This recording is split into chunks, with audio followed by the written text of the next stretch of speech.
Je suis docteur Doudou Sagna, gynécologue obstétricien ici à Dakar. Les pathologies ovariennes bénignes, ce sont des pathologies qui touchent l'ovaire. Ici, on ne va pas parler du cancer de l'ovaire. Il s'agit essentiellement de 3 pathologies les plus fréquentes. On peut citer la dystrophie ovarienne, que l'on appelle communément le syndrome des ovaires polykystiques, SOPK. Il y a les ovaires également polykystiques et vous avez ce qu'on appelle les kystes ovariens. Voilà ces 3 pathologies qui sont les plus fréquentes et qui touchent l'ovaire. La dystrophie ovarienne, dans sa définition, il s'agit des ovaires qui sont kystiques, des ovaires qui présentent plusieurs poches. En réalité, c'est des ovaires qui augmentent de volume et qui ont ce qu'on appelle plusieurs follicules.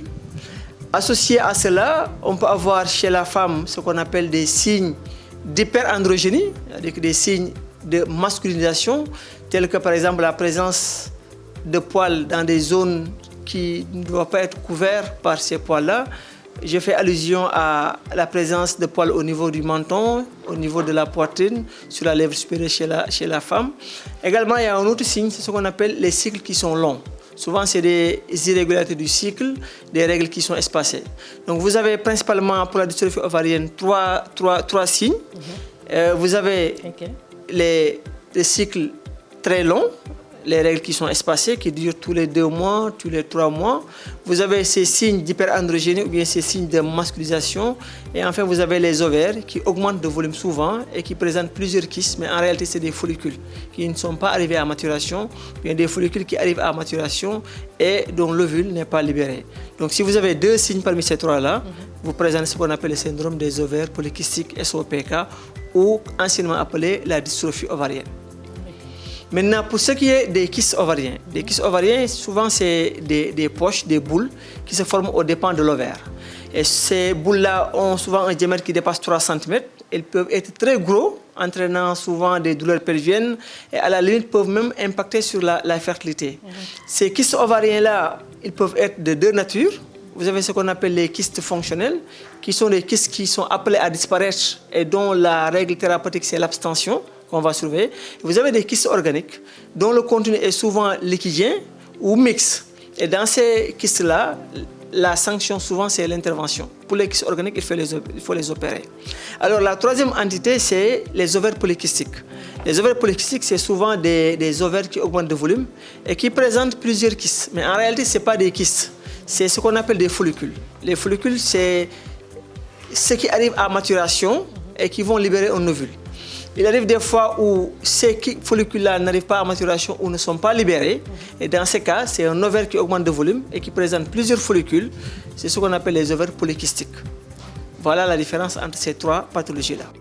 Comme on dit en médecine, le point de départ souvent, c'est ce qu'on appelle le dérèglement hormonal. Alors, l'ovaire est à la fois une glande qui sécrète des hormones, vous avez l'œstrogène et la progestérone, mais également c'est un organe qui subit l'influence des hormones, notamment les hormones hypophysaires. Vous avez la FSH et vous avez la LH. Maintenant, le point commun de ces pathologies-là ovariennes, c'est un dérèglement, c'est un dysfonctionnement de l'ovaire. Si vous prenez le syndrome des ovaires polykystiques, on pense qu'il y a un volet génétique, il y a une composante génétique qui fait qu'à un moment donné, ces ovaires-là commencent à sécréter la testostérone qu'ils ne doivent pas sécréter.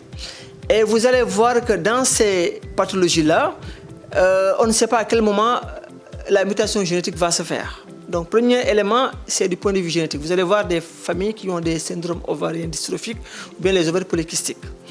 Deuxième élément, c'est ce qu'on appelle les perturbateurs endocriniens. Ce sont ces éléments extérieurs qui vont perturber le fonctionnement normal de l'ovaire. Et ces perturbateurs endocriniens-là, vous les trouvez dans ce que l'on mange, souvent.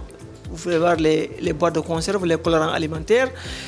Dans ce que l'on respire, les fumées domestiques, les pesticides, le tabagisme, mais également dans ce que l'on applique sur le corps au quotidien. C'est les produits de beauté, c'est le maquillage, c'est la pâte dentifrice, c'est également les produits de pigmentation.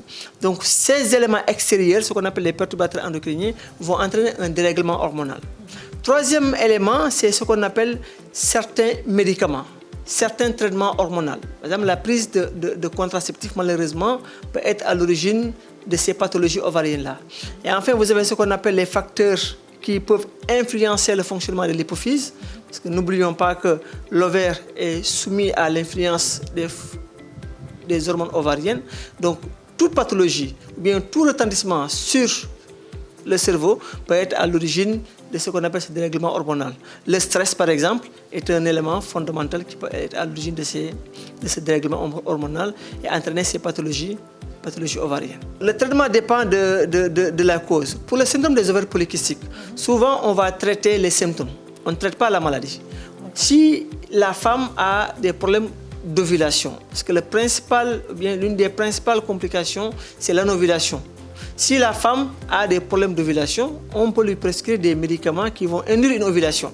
Ces médicaments peuvent être des comprimés ou bien ce qu'on appelle des injections.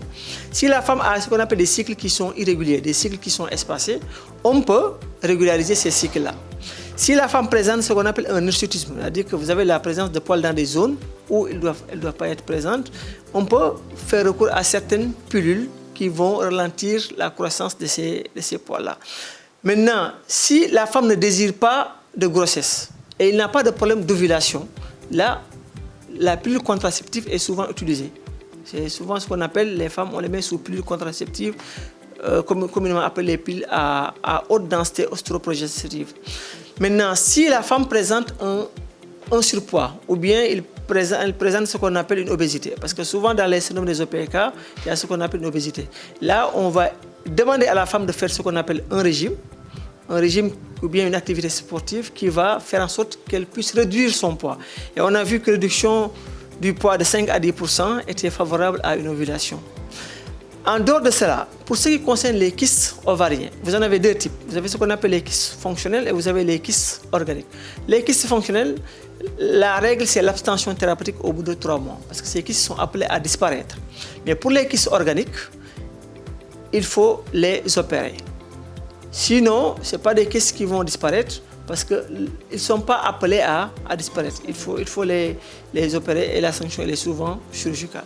Le suivi est essentiellement à la fois un suivi qu'il faut dire métabolique, parce que si on prend le cas de la dystrophie ovarienne, vous avez ce qu'on appelle des complications qui peuvent être cardiovasculaires, une hypertension artérielle, des complications métaboliques, un diabète peut survenir dû à ce qu'on appelle une insulinrésistance.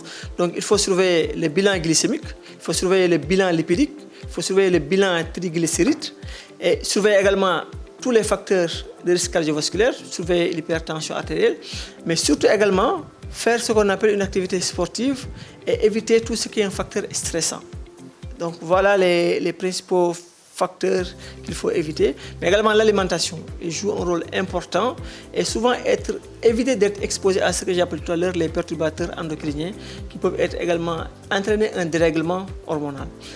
Maintenant, ce qu'il faut ajouter, c'est que la dystrophie ovarienne et les ovaires polykystiques sont souvent portés en excès. Le diagnostic est souvent porté en excès et le diagnostic requiert souvent une expertise, requiert souvent une délicatesse. Il ne faut pas porter le diagnostic en excès et beaucoup de femmes viennent souvent se demander la question, est-ce que la dystrophie ovarienne peut impacter sur ma fertilité? L'une des conséquences, ça peut impacter sur la fertilité. Mais il faut savoir que ce n'est pas toutes les pathologies ovariennes qui peuvent entraîner une infertilité. Donc, tu peux avoir un kyste ovarien et tomber enceinte. Tu peux avoir un syndrome des ovaires polykystiques, tomber enceinte. Tu peux avoir des ovaires polykystiques, tomber enceinte. Mais il y a un risque d'anovulation. Parce que n'oublions pas que l'une des fonctions essentielles de l'ovaire, c'est la libération de l'ovule. Donc toute pathologie sur l'ovaire peut impacter sur la production de cet ovule-là et peut entraîner une infertilité. Donc dans ces cas-là, il faut traiter l'infertilité, amener ce qu'on appelle mettre en place des stratégies visant à stimuler l'ovulation. Mais ce n'est pas toutes les pathologies ovariennes qui peuvent être à l'origine d'une infertilité. Environ, on peut dire que c'est 50% de risque de ne pas ovuler.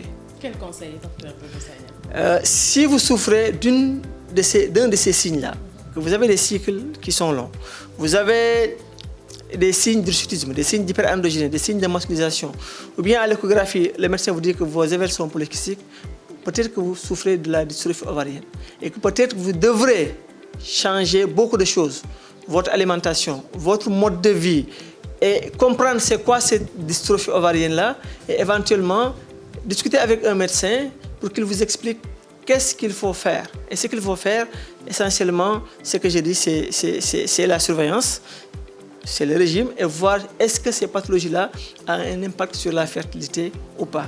Sinon, il y a des gens qui vivent avec le syndrome des ovaires polykystiques et qui en guérissent. Le traitement est assez difficile, comme je te l'ai dit, et souvent très décevant, tu peux commencer un traitement qui va durer 6 mois ou même plus, et vous vous encore retrouvez, on va vous dire que vos ovaires sont encore dystrophiques. Donc c'est surtout également la patience et l'environnement de vie. C'est très important. L'adduction pondérale également, c'est très important.